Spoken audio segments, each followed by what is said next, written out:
Hello, fitness family. Sarah Pellegrino here, your host of Talk Data to Me, coming to you live with Club OS's own Kristen Coy, Director of Customer Success. Kristen, welcome to Talk Data to Me.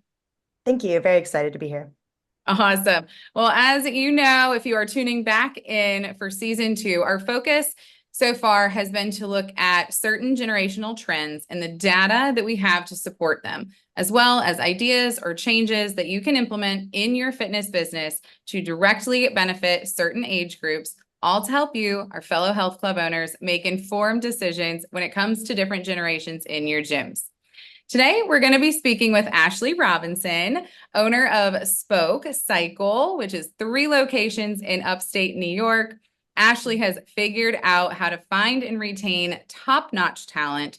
Her team of engaging instructors has tremendously helped create this unique fitness community, and we cannot wait to hear all about how she did it and what makes up a sweat party. So, Ashley, without further ado, welcome to Talk Data to Me.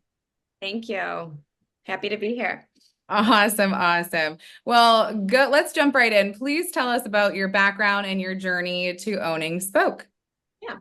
So I am a serial entrepreneur. I have owned 2 previous businesses before starting Spoke. They're both in totally different industries, but the business background and the entrepreneurship acumen parlayed over into this fitness industry. And owning Spoke came really to fruition when I was selling my last company. I was moving from a primary market, Boston, into a secondary markets in upstate New York. And I had noticed that the boutique fitness space was still very dismal and it was on the rise. And so it was a really huge green opportunity to take advantage of. And while I was in Boston, I had fallen in love with this type of cycling called beat-based cycling. So there was that opportunity to bring that type of modality here. And I not only wanted to open just like one studio, but I wanted to make it a regional chain kind of going across the New York State throughway. So all the way from the west side of New York to the east side, creating something that was owner operated, that brought this wonderful new type of programming in this boutique fitness realm that this community was not familiar with, and we're really willing to be acceptive of it. That is so cool. I love it. Thank you for sharing. Now, Ashley, how would you describe the Spoke community to someone who has never walked into your locations? So our community is really different than a lot of fitness businesses that you will see. The number one feedback we always get from our members is that our community is unmatched. And I think it's because the mission we've set forth from the beginning, which is if you enjoy how you're working out, how you're sweating, you will commit to it. A lot of times within the fitness realm, people get burnout or fitness becomes a chore. And we really wanted to take that out of the equation. We wanted you to come to Spoke feeling inspired, feeling energetic, forgetting about any worries that were outside these 4 walls and just be within the moment for the next 45 minutes. Change the perspective of selfishness to self-care. Often when we take an hour away from our day, we sometimes consider it being selfish, that we're only focusing on ourselves, but that focus on yourself is so needed. And so coming into Spoke for that 45 minutes or however long you're there, it is about you. It's about relieving anything that you need to and walking away with those endorphins high and feeling much better than when you walked in. And we do that by creating that encouragement environment, leaving your ego at the door. We're not competitive at all. The whole idea is that we support each other, we woo each other, we wave our towels, and that's what the instructors give off. And that's what we want the members to provide back too. So it's just one big supportive room. And that I think is like really the foundation of our community, which has really propelled us to where we are today. So much goodness in that. So unmatched. Yes, I can see it. I've never been. I just follow you on Instagram and hear all the amazing things that Ashley Romano tells me about you. So that is incredible. So, and I love the self-care piece. I'm with you. I think that is so, so important. Speaking of ways in which you are unmatched, your social media presence is absolutely incredible. So as I mentioned, I've been following the page. Your instructors seem so charismatic, and they clearly love what they do. They clearly love working for you. So I want to know, as you were building your instructor team, what qualities were you specifically looking for during the interview process? When we do any of the interview process, the first and foremost is they have to be able to do the type of fitness. That's just the first piece. Once they meet that criteria, there's really three pillars that we look at. One is passion. Passion, you can't fake it, right? You have to believe in this type of fitness and you have to believe in our mission. And if you don't match on that, then it's just not going to be a good fit. So that's the number one thing that we look at after meeting just the simple criteria of being able to actually do the type of fitness. The second one is humbleness. We want you to come in with no self-entitlement. We want you to come in believing that all of us are rising together and there is no competitiveness. And if we see a hint of that, then we know you're not a good fit as well. And then the third one is, are you driven? Often when you're a new instructor, it takes a bit to have a following.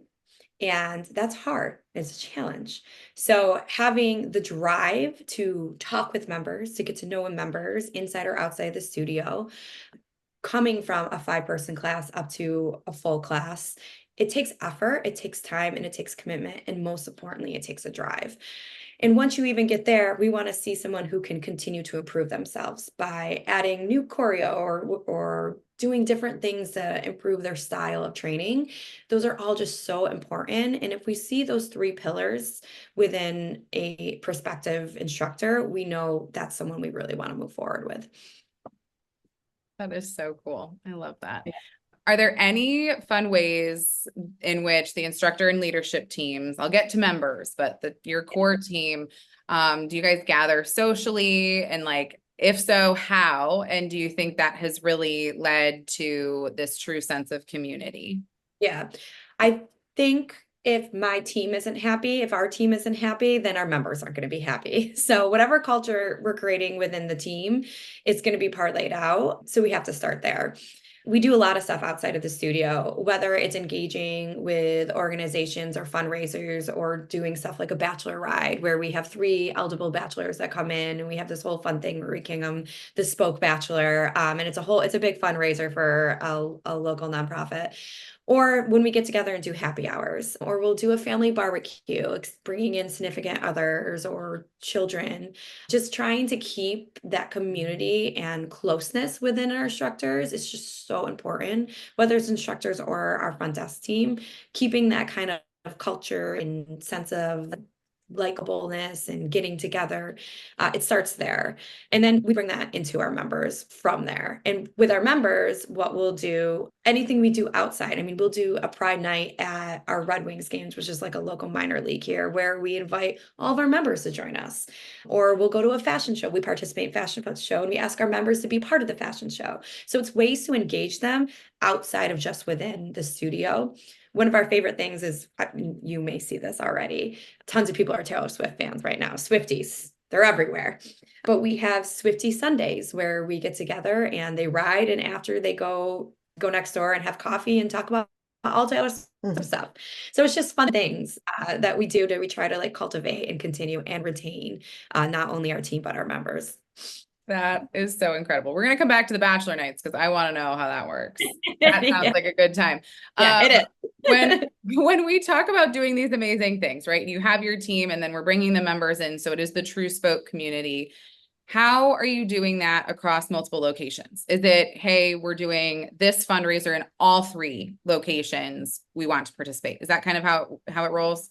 Kind of, it depends. My 3rd location, Syracuse, is so far away that doesn't really affect the Rochester and Victor one. Versus Rochester and Victor are about a 30-minute drive. So participants can participate with different ones. But I would say a lot of the community events can be geared towards, once they can be overall for all studios or primarily couple studios, but then they'll be geared towards individual studios too, because there's different demographics at each studio. I see more millennials at my suburban studios versus my downtown studios. We'll see more Gen X and younger. So we have to make events that cater to each community. Yeah. I love that you said that. I speak a lot on generations, and I love when people are extremely mindful of who is in their business and catering to them. So thank you for saying that. That's perfect. Yeah. Is there anything specific that you do, knowing that you have 3 locations across a few different, some are close, some are a little spread farther apart. Is there anything that you are doing specifically with your instructors and your immediate staff to help coach them and provide feedback? Every year we do individual annual reviews, and the reviews are really sitting down, hearing how they're doing, where they want to see them go, giving them a voice. So if there's anything that they think we should bring to the table within the classroom, letting me know, letting us know. And then at the end of it, we'll do an all hands on deck instructor meeting where we bring all that information we just compiled and we all discuss it. And it could be anything from like, I really want to add this new choreo move, or I really want to change this BPM length, or I really want to change just one playlist flow, or I really want to do like this type of activity outside of spoke. All of that is taken into consideration. And then we try to actually put it forth because their opinions and their ideas is going to keep us moving forward. And they're the most in touch with the members.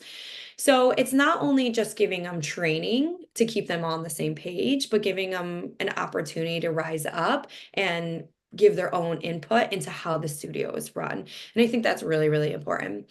And then secondly, what we always do is like a whole overview of all studios come together, all instructors, where we just make sure everything that we've taught or coached or expect is being done.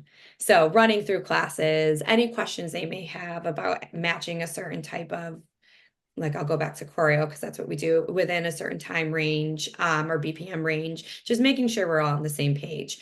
So we've really tried to do a couple annual things. We do one annual thing and then we do something mid-year. And then we constantly have these individual reviews in order to like keep everything growing and moving.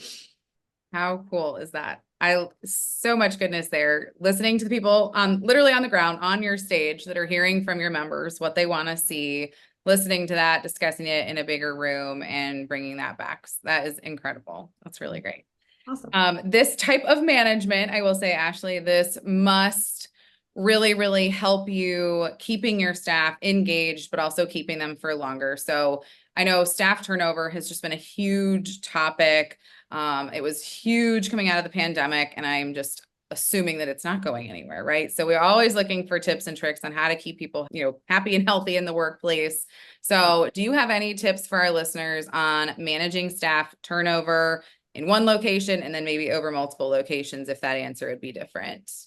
Yeah, I think one is finding the right fit, which I know is difficult, not just hiring off of immediate need, but being proactive. So anticipating if there's going to be a change in staff and then giving your instructors some kind of room for growth. I always want to have some opportunity presented to them, whether they want to become a lead instructor, or they want to do all of our merchandise or just do training. Any kind of opportunity could give them to grow that it will make them feel more important within the company. And also that I'm caring, that I think they are important and that I do value their time. And giving them that voice, going back to saying, like, what do you want to see being done here? I think is extremely important as well. And then keeps them continuing to stay with you. I've been really fortunate not to have a huge turnover. And I think because of the amount of effort it takes to become an instructor at Spoke, the training is very, very long. It's 2 months and it's about 6 hours per weekend. That once you're committed and you're in, and then you have all this opportunity to rise, it's either you're all in or you're not. It's never 1 foot in, 1 foot out. And I think that's a really good start with a trainee or an instructor rather than just hiring someone off to fit a need immediately. I love that. My yoga studio just did their first 200-hour yoga teacher training. And I saw like they were people that were members that you would see in your practice week after week. And that they, to your point, rose up and said, yes, I want to be an instructor. And they knew that they loved the community and then made the investment. It sounds like that could be really similar to you as well. Yeah. Yeah. Most of our instructors come from our members. I love that. That's Yeah. great. It's a good tip in and of itself, right? Anytime you need Right there, yeah. instructors. Go from your member staff. Yeah. Someone said that. I cannot take credit for this. I don't know who, but someone said once, like when you need, and when you need new instructors, look in your front row, right? Who is in your front row in your class? So that's great. All right, Kristen, I am ready to hear what you have to say about making things easy for staff onboarding and staff retention from the software perspective. What are you seeing out there? Yes, I think what we're seeing today is we see a lot of like training videos and webinars that'll just kind of help them walk through. There's also the in-app walkthroughs that kind of give them a checklist of like, hey, check out all of our different features and kind of gives them that nice walkthrough. But what I think software is kind of evolving to is going to be a really like intuitive interface. And I think, people look up to companies like Apple and Google, where like when you get an iPhone, you're not taking classes, you're not having to onboard your phone. It's just so intuitive that you just kind of figure out, you know how to use it. And so that's actually something, an evolution that Club OS is going through right now. We're redoing the navigation. We are taking some of the most common pages and making them extremely easy, and the most common actions that are taken, making those front and center. So I think that's really going to help staff onboarding, being able to week one, get them in, they log in, bam, they kind of know how to use it already and they know what they're doing. So I think that's where it's going. Making it easy. Boy, you hit the nail on the head there. That's half the battle, honestly. So thank you very much for sharing that. It's really cool to hear the evolution of software and how it has honestly evolved and how people are, training themselves. Right? Speaking of keeping it easy, Ashley, your social media, it makes it so easy to engage with you and your community. So I just would love to hear from you what role social media has played in the success of your business, specifically with member engagement, but honestly with anything, because it's incredible. Well, because our demographics start with millennials and younger, the main mode that those generations and beyond consume is through social media or online. So I knew that if our number one member acquisition was going to be through those modes. So we had to create and cultivate the culture that we wanted to share from our community online. So anything that we have put out has been thoughtful and has tried to hit the mark of what we're trying to show and demonstrate. So social media has been so important, whether it's been organic efforts through what you see on our Instagram or our Facebook, or even going to our website, or paid efforts through advertising that we've done on ads, Facebook, Instagram, etc. They're just, those two realms are so important to us. And with member engagement, we really try to engage them through commenting, not only as they engage with us, but on their own personal social pages. So we've hired two people that are specifically in charge of social media, because it's that important to us. Where they're on, when members engage with us, we engage back, or we offer questions out to our members, or advice, or just giving some intake and how they feel about certain things. So we see it being more of a two-way communication rather than the one way. And I think that's been really, really important for us. Also bringing our members into the social scene. So putting them up on the screen, or taking pictures of them, or making reels of them, so they feel that they're being showcased and highlighted, I think is really fun. And then it also is great for, again, not only member retention, but member acquisition, because they can see people like them attending our gym, which is really important to see who's going to be there if you were to be one to attend as well. I'm going to repeat something louder for the people in the back. You have two people dedicated to social media. Oh, it gave me balloons, speaking of Apple. And I am that excited about that, because boy, oh boy, do people come to me all the time. Yeah, my daughter runs it, or I run it, and I'm also the owner. Owners are too busy to be also running social media. It just doesn't, if you're doing it, you're probably, no offense, you're probably not doing it that well. And if it is just not every single thing you're thinking, especially with 3 locations, that is a full-time job, if not 2. And that is incredible. Thank you for sharing. You're welcome. No, I think it's so important now. It's overlooked.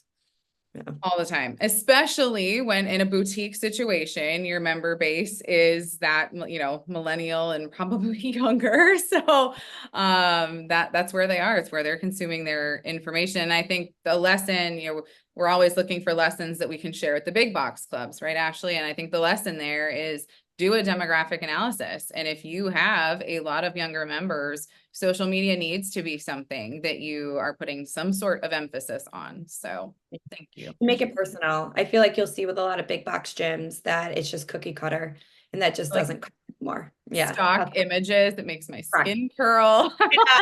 Like, okay, that person clearly doesn't live in New York State. They're in Florida somewhere. You said it too. Like, I want to see the type of person that I would be working or riding next to, right? Yeah. Specifically with Spoke. So that's huge. That's awesome. I think I know where you're going to go with this, but I'm curious. Are you training your instructors, in your onboarding process? Are you training instructors on member engagement, or are you just hiring naturally friendly people that know that's part of their job? Sometimes I have people that are just super gregarious and it's not effort for them. It's a natural, organic thing that they will do. And sometimes it does require training. During the beginning of the training for cycle, for any position that we have that's becoming an instructor, I always tell them that in order to create a following, one, you have to be vulnerable, so letting people in, and you have to put that effort first. So coming before, talking with members that are going to be in your class, reaching out after, whether it's through our software system or it's through Instagram, saying thank you for coming, was really happy, like, what did you think? Just engaging with them through different platforms is just so important to create that personalization. And then also on the other hand, we'll have those people keep coming back and retaining them back for your class. So yes, we do training on that in different methods and different ways, and how you can ask questions without sounding too pushy and sounding very authentic and generally engaged in a way that members will appreciate it. That's something we always put forth, and some people struggle with it and we have to work through it a little bit more, and some people just naturally take off. So it just kind of depends on the person. That's great. That is so awesome.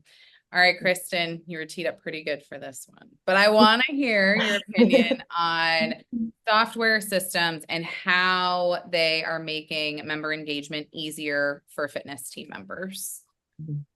Yep. So I've lived through this over the last decade. I've seen all the changes. I know when I was running clubs 8-10 years ago, CRMs and member apps were actually not common at all. And I think that's what we've seen over the years, is those are starting to become more and more, not just prominent, but like vital. Like at this point, a CRM and a member app, you pretty much have to have in order to engage with your members. And so a lot of software companies like member management systems will now offer you an additional CRM or app that you can also purchase kind of in one stream.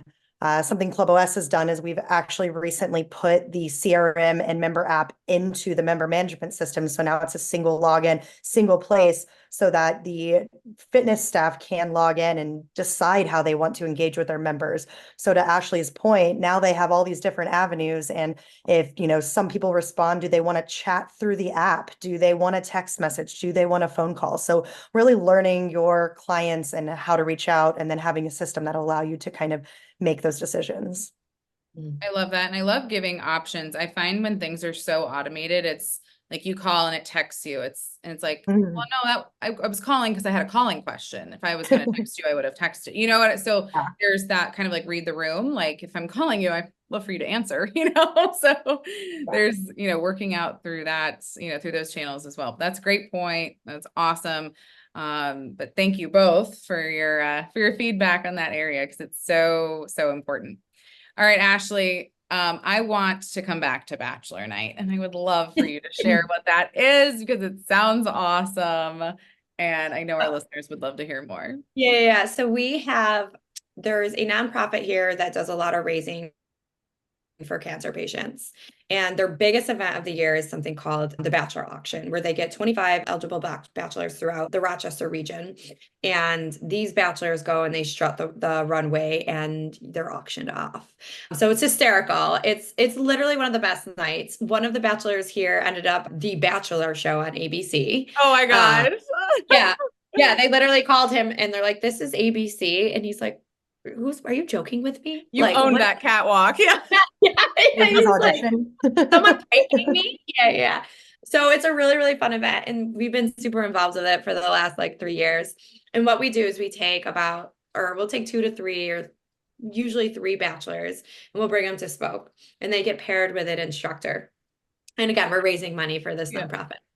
And they get they all so each of them can do whatever they want to do with their instructor, and it is not told. So it's a complete mystery what this duo is going to do within the classroom. And we kind of spin it off of Vegas. What happens at Spoke stays in Spoke. Everyone that attends this class gets funny money. And they walk around and the bachelors walk around and do whatever they want to do. And they collect funny money. And whoever at the end of class has the most funny money gets kinged bespoke bachelor. There we go. Yeah. Yeah. Gosh. Yeah. So it's just a really fun event. And I mean, we've seen it all. So no pun intended. Yeah. That is Yeah. hilarious. Yeah. You're gonna have to send me the date for next year's because Yeah. we're getting that on Yeah. the calendar, Kristen. That's a good one. Oh my gosh. That's a member loved event. See that. Too funny. I love it. It's what it's about, right? Creating community and doing good for the community that your business is in. So that's awesome.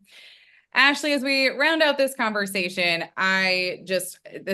it's really not even a community question. It's more just a you question. You are a busy business owner and a mom. So if, someone's listening today and, they're just looking for a little inspo as to how you do it all, is there anything that you'd share with them? I think it's just finding the right team, letting go of some responsibilities and have faith in who you hire to do them. It's one of the hardest things when you transfer from wearing all the hats and then slowly starting to put the hats on other people. But having that trust is so important, and giving your employees the right leadership and the right guidance and supporting them as well gives you the opportunity and that breath of fresh air to be able to do many things without, losing your marbles. Have you adjusted your leadership style over the years as you've transitioned to businesses, had kids, kind of had to, have to really learn that balance? What have you done different? I mean, it's growth. I was 25 and I was managing 20 people with our first startup, and they were a variety of ages, with most of them older than me. And I had no idea what it was like to be a manager. And by the time I left that company, I was 30 and I had 100 people that I was managing. So it took a lot of time and self-reflection and coaching to learn how to navigate being a manager and a leader, because there really are two different things, and you have to take on a couple roles when you're in those positions. And I think one of the biggest things I've learned throughout time was dealing with different personalities and learning that you can't manage them all the same. Expectations can always be the same, but the way you manage them is different. And that's been one of the biggest learnings I've had up till this day, and that I still carry with me. A really, really great point. Some people need it. They need the management, they need the hand holding, and others just really don't. Wind them up and let them go. So Exactly. that's so great. Kristen, what are your thoughts on our conversation today? Any topics that we've touched on, or you're in the field seeing clients as much as I am. So I'm really curious from our conversation today, what lessons can big box fitness clubs take from what we've discussed with Ashley so far? Yeah, I think the number one thing I've learned from Ashley today and from some Club OS customers is that you really have to understand not just your customer base, like who are your customers, but you also have to understand the community around you, like outside of your gym. What area are you in? What neighborhood are you in? What are people into? And so I think that's something that I know big box gyms are like, wow, well, it's hard to scale what studios do because we're so large. Maybe you have two different type of demographics. Well, it's really just about building that community. So like maybe you need to cater some community events to one generation, and maybe you also need community events for other generation. One of my favorite things I've seen one of our customers do is there is a very large high volume gym that is in a suburb of a large city, and they are surrounded by growing families, 20, 30 years old, just having kids. And so they have a ton of community events that are, hey, we have a run club every Saturday, bring your neighbors. They don't have to be members of the gym. And it's really tapping into that community around your gym and figuring out how to bring them in. That is great. It's good for the kiddos. It's good for the families. It's, Ashley, to your point earlier about self-care versus that selfishness, like that's self-care and it's like good for your family too. It's good for everybody. Yeah. Fun for the whole fam. Win-win. Yeah. I love it. Well, wow. All I can say is wow, and hire 2 social media people if you can. What I took from today's conversation. That's awesome. Ashley, thank you so much for joining Kristen and I today. Kristen, thank you for your insights from Club OS. This is just such an insightful conversation on hiring genuine people and fostering community within your own community, right? So I hope that I can participate in a sweat party sometime soon, specifically the next bachelor night, because I'll be there. But thank you all so much for joining us for season 2, episode 3 of Talk Data to Me, creating community like a boutique fitness studio. We hope that you find the information shared today really, really helpful and that you can start hiring smarter and fostering community in your fitness businesses. See you guys next time. Thank you.